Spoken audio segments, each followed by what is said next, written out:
दोस्तों आज बात करते हैं उत्तर प्रदेश में लोकसभा नगीना से सांसद चंद्रशेखर आजाद। आजाद समाज पार्टी से अकेले अपने दम पर नगीना से चुनाव जीतते हैं चंद्रशेखर आजाद और पूरा देश उन्हें जानने लगता है।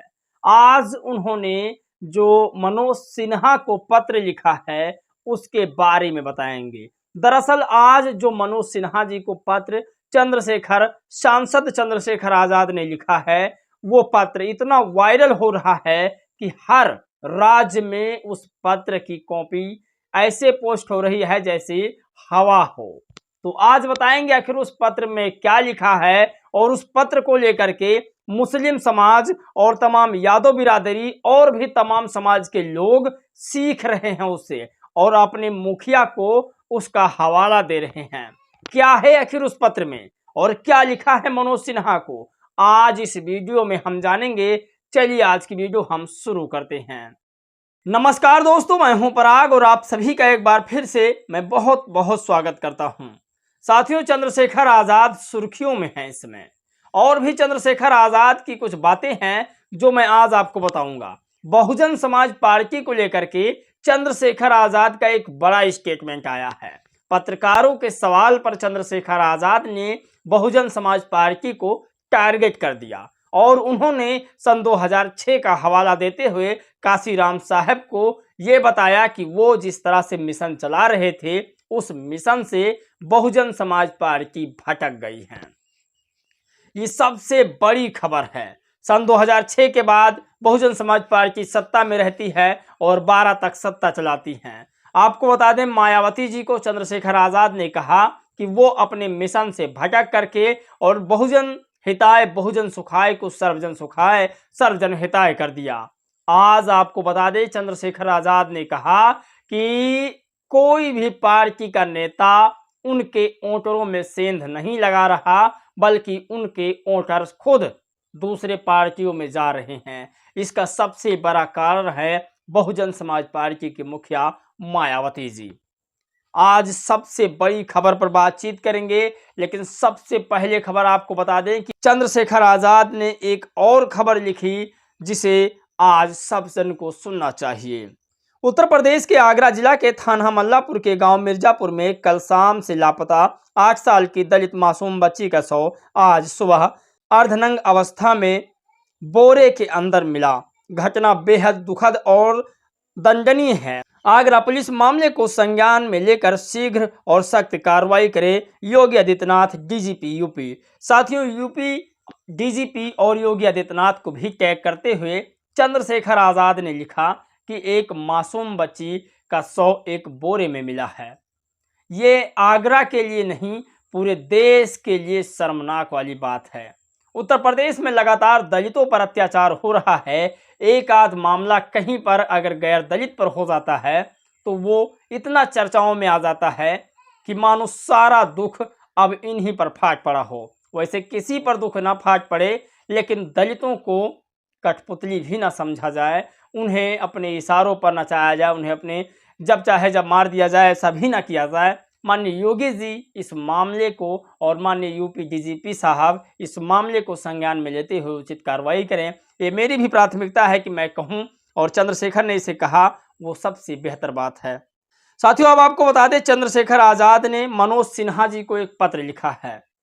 पहले मैं चंद्रशेखर जी के आईडी से बता दूं उन्होंने क्या क्या लिखा, उसके बाद तमाम जातियों के लोगों ने चंद्रशेखर का हवाला अपने मुखिया को दिया है। उत्तर प्रदेश में प्रशासन, पुलिस महकमे में अनुसूचित जाति अनुसूचित जनजाति के प्रतिनिधित्व संबंधित जानकारी प्रदान करते हेतु चीफ से यूपी मनोज कुमार सिन्हा जी को पत्र लिखा।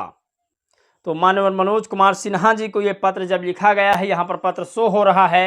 अब आपको बता दें इस पत्र में क्या लिखा है, क्योंकि ये बहुत इंपॉर्टेंट खबर है। इस पत्र में क्या है, तो इस पत्र को एक पत्रकार हैं जिनका नाम अनिल यादव है, उन्होंने क्या लिखा है, उसके बाद पत्रकार परवेज अहमद ने क्या लिखा है वो भी हम आपको बताएंगे। पहले पत्रकार अनिल ने क्या लिखा है वो आपको बताते हैं।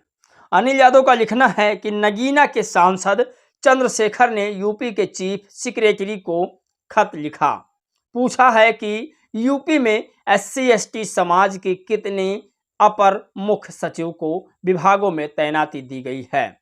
यूपी में कितने SC/ST समाज के DM और ADM को जिलों का चार्ज दिया गया है? SC/ST समाज के कितने अधिकारियों को मंडल युक्त का चार्ज दिया गया है? कितने SC/ST समाज के IPS को जिले में SP, SSP का चार्ज दिया गया है? कितने जोन और रेंज में SC/ST समाज के IPS अधिकारी को ADG, IG और DIG का चार्ज दिया गया है? यूपी में कितने DG और ADG SC/ST समाज से हैं? यूपी में कितने थाने में SC/ST समाज के लोग थाना प्रभारी हैं? तो चंद्रशेखर आजाद ने अपने पत्र में चीफ सेक्रेटरी मनोज सिन्हा जी को ये पत्र में लिखा है कि आप हमें ये बताइए। वैसे ये डाटा इकट्ठा करने में 15 से 20 मिनट लगता है, आप ऑनलाइन चाहें तो चेक कर सकते हैं, लेकिन एक हिम्मत की दाद देनी पड़ेगी। इसे पूछना चाहिए हर एक सांसद को कि हमारे समाज के लोग कितने सरकारी महकमे में शामिल हैं। चंद्रशेखर की इस बात के लिए मैं उनकी तारीफ करता हूं, लेकिन कुछ ऐसे पॉइंट्स हैं जो मैं आपको बताऊंगा तो आपको अच्छा नहीं लगेगा। लेकिन चंद्रशेखर आजाद ने जो भी आज प्रश्न किया है मनोज सिन्हा जी से, वो बेहतर है। परवेज अहमद जी इस पर लिखते हैं कि नगीना से निर्दलीय सांसद ने यूपी के मुख्य सचिव मनोज सिन्हा को पत्र लिखकर पूछा, SC/ST समाज के ACS commissioner, DM, SP, DIG, IG, ADG और कोतवाल फील्ड में तैनात हैं, कितने दलित समाज से हैं? ये डेटा 15 मिनट में जुटाया जा सकता है, 15 मिनट। लेकिन सांसद ने यह पूछकर SC समाज को अधिकारों के प्रति न सिर्फ जागरूक किया बल्कि सियासी गोलबंदी का संकेत भी दिया। इससे पहले यादव समाज का जब भी मुद्दा उठा, सपा मुखिया अखिलेश यादव जी ने उसका नेतृत्व संभाला। अब सवाल 90% मुसलमान वोट से जीतकर आए 4 मुस्लिम सांसद, 34 विधायक में चंद्रशेखर जैसा साहस क्यों नहीं है? वो मुख्य सचिव से पूछते कि इन पदों पर कितने मुसलमान तैनात हैं। जिस दल की दरी उठा रहे हैं उनके 13% लोग फील्ड में तैनात हैं, सिपाही हैं, DM हैं। कहाँ है 4 सांसद और 34 विधायक?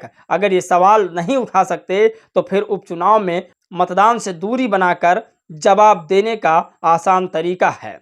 इन्होंने सीधा सीधा कहा कि चंद्रशेखर की तरह जो और भी मुस्लिम समाज के सांसद हैं, 4 सांसद और 34 जो विधायक हैं, वो क्यों नहीं ये मुद्दा सदन में उठा रहे हैं कि कितने हमारे समाज के लोग अधिकारी हैं, कितने हमारे समाज के लोग बड़े बड़े पद पर नियुक्त हैं, ये उन्हें पूछना चाहिए।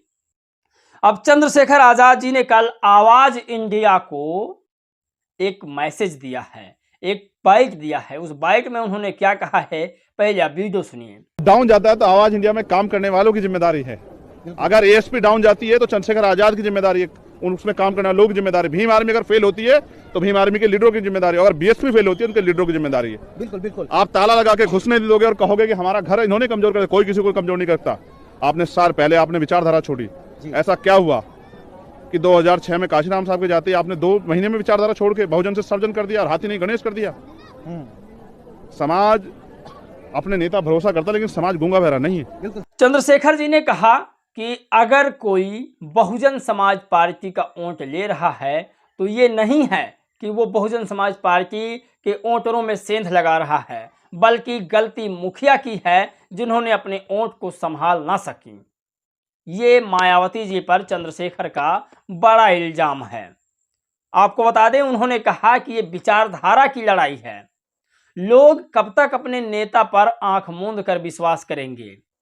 लोग विश्वास तो कर लेंगे, लेकिन ये समाज गूंगा बहरा नहीं है, वो किसी की भी विचारधारा को अपने पहले में ले आएगा। मायावती जी की विचारधारा सन 2006 से बदल गई है। जब मानवर साहब का परिनिर्वाण हुआ उसके बाद मायावती जी ने सर्वजन सुखाय, सर्वजन हिताय और हाथी नहीं रेस है, ब्रह्मा विष्णु महेश है, ये नारे कर दिए। तब से बहुजन समाज पार्टी बदल चुकी है, दलितों की पार्टी अब नहीं रही है। आपको बता दें इस पर रवि आर्य ने क्या लिखा है, विचारधारा को लेकर के चंद्रशेखर आजाद को क्या टारगेट किया है, आपको पहले मैं वो बताता हूं। दरअसल रवि आर्या ने चंद्रशेखर को कहा कि चंद्रशेखर जी, आपकी विचारधारा कितनी मजबूत है मैं आपको भली भांति जानता हूं। उन्होंने कहा, चंद्रशेखर जी यह बताओ कि आपके कैरेक्टर पे रोहिणी ने जो आरोप लगाया था उसकी जिम्मेदारी आपकी या रोहिणी की है। दरअसल रोहिणी ने कहा कि चंद्रशेखर आजाद मेरे एक्स बॉयफ्रेंड हैं। आप कल्पना नहीं कर सकते। और भी बहुत ज़्यादा उन्होंने इल्ज़ाम जो लगाया है, मैंने बहुत सारे वीडियो में बताया भी है, और मैं ये चाहता हूं कि इस मामले में चंद्रशेखर जी मुखर होकर उसका पूरा खुलासा कर दें।